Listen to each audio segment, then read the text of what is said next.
And we have breaking news now. Freedom Caucus Chair Mark Meadows has uncovered two new texts that implicate the Obama White House and the initial steps of the Trump campaign investigation.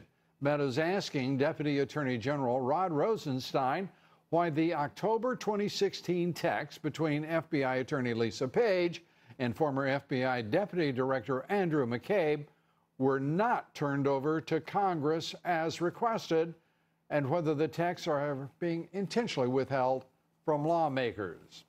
Well, joining me now to help shed some light on all of this, Congressman Matt Gaetz. He serves on a number of very important committees, including Judiciary, Budget, and Armed Services. Congressman, great to have you with us. Let's start with the Meadows revelation in this letter to the Department of Justice. What is going on here? It's just one after another. And the question has to be asked, are you people at Justice withholding information? Obviously they are. Yeah, Lou, that question is affirmatively answered, that the Justice Department has lacked sufficient production, and they've not been sufficiently forthcoming when it comes to messages. You'll recall that there were text messages between Peter Strzok and Lisa Page regarding Strzok's personal friendship with a FISA judge. Those were not national security sensitive, and yet they were redacted and not provided to Congress. Also, there was the famous text message, infamous I should say, where Strzok says, no, he won't, we'll stop him, regarding the Trump presidency. That was not originally produced by the Department of Justice. So this is now a pattern. The Department of Justice is not giving us the information that we're requesting in a timely fashion. When we do get a trickling of information, it's far too heavily redacted, and there have to be consequences as a result. Well, you know, we've been hearing that.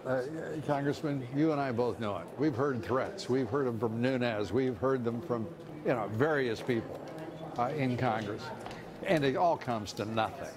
Why should anyone at the Department of Justice or FBI sweat you guys at all? You know, we have got to, I think, get more people on the Republican side in Congress enthusiastic about our oversight responsibilities. I mean, the Deputy Attorney General, Rod Rosenstein, said that Congress has no constitutional authority, to conduct oversight. Well, he says you guys are all extortionists. Are you kidding me? Yeah, and so, I mean, Lou, we need a critical mass of Republicans to favor the sanctions, the contempt, and potentially the impeachment of Rod Rosenstein if we don't see the Justice Department complying with our oversight demands. I mean, look, at the end of the day, Lou, it's either elected people or it's unelected people who make the final call. And if unelected people get to make the final decisions regarding their own oversight, we have eroded this republic, and I don't think we should stand for it. Well, I agree with you. I don't think, as you well know, I don't think we should stand for it at all. Not another minute, not another second. But the fact is, unelected people, as you call them, I call them the deep state, are running all over you guys. The Department of Justice is running you. The FBI is running you, stalling you, for absolutely frustrating you guys at every turn. And by the way, they worked out a special counsel deal, a witch hunt. First, 11 months of investigation by the FBI into collusion with the Russians, between the Trump campaign and the Russians, and then a special counsel, just to add a little zest to it all, that is actually running, right now, every effort to subvert this president. I mean, we're not talking rhetorically here. I agree with you. These are unelected folks running the country right now. I agree with your criticism. It is a fair one. But I would add that our oversight work in the Congress has resulted in a lot of firings, terminations, demotions. You look, Comey's gone, McCabe gone, Page and Strzok gone, Rubicki, who was the chief of staff at the FBI, gone, James Baker, the leaker, gone.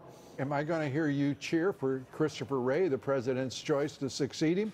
Because he looks every bit as recalcitrant and uncooperative as James Comey. He isn't quite as cute and precious in his testimony, but he's every bit as smug and smirking. I would say that Christopher Wray has got an opportunity to do the right thing. I would hope that he would seize it. To date, there have been things he's done that I've been in agreement with regarding, standing up for the rank and file at the FBI, but there is no defense for the actions of Strzok and Page and Comey and McCabe, and I would hope that Christopher Wray would want to get to the bottom of this as President Trump's pick to lead the FBI. We need more out of him. Your criticism is a fair one, and I'm trying to encourage him to do the right thing. Well, good for you. And I want to turn, if we may, to all of the criticism that now is focused on the President of the United States. He apparently didn't meet the expectations of the Dems, the left-wing national media, rhinos, and conservatives. I'm trying to figure out how he'll ever be able to withstand such a calamity as not meeting the expectations of those fine Americans. Well, President Trump has a unique style, and sometimes the game you're watching is not always the game being played. You'll remember in North Korea, he was calling Kim Jong-un Little Rocket Man, while at the same time he was establishing a platform for diplomacy and negotiation, and now it's almost a year since we've had the last nuclear test in North Korea. And so here you may have witnessed the president being perhaps a little lighter than we would have expected on Putin publicly, but they were behind closed doors for a far longer period of time than they were in front of the cameras. The president and Putin both said that the president raised the issue of election meddling. It is my belief that the Russians did meddle in our elections and in elections all over the world. I also think that this country has an unfortunate past, as recently as the Obama administration, meddling in elections in Israel, in the Balkans, in coordination with George Soros groups. And so, I think we can all recognize that none of us are virgins here. The United States and Russia have both meddled in elections, and I think that neither should do that going forward. And we ought to hold both governments accountable whenever that occurs. Well, you know what I think? Everybody ought to be a grown-up, and also they should have triple-digit IQs. Anyone who thinks that the Obama administration wasn't meddling in it, by our count, about 7 elections, and that's directly with the One Voice group over the course of years, and diverting taxpayer money to fund an outcome that was decidedly not in the national interest, but in the interest of an Obama White House. I mean, where was the outcry? Where was the outrage? Where was the wringing of hands and just self-righteous nonsense that is emanating from all of those quarters? And I'm talking about from left to right, the national left-wing media, of course, and not one of them smart enough to understand what was going on in elementary civics, let alone geopolitics in 2018. Well, and as is typical, Lou, the left has missed the big story here on non-proliferation of nuclear weapons. In Iran and in North Korea, Russia can be very helpful at bringing pressure to bear so that we don't see widespread proliferation of weapons of mass destruction, and the media doesn't want to talk about that at all. They just want to criticize the president instead of focusing on the anti-terrorism and the non-proliferation efforts that I think were very productive today. Yeah, I think this.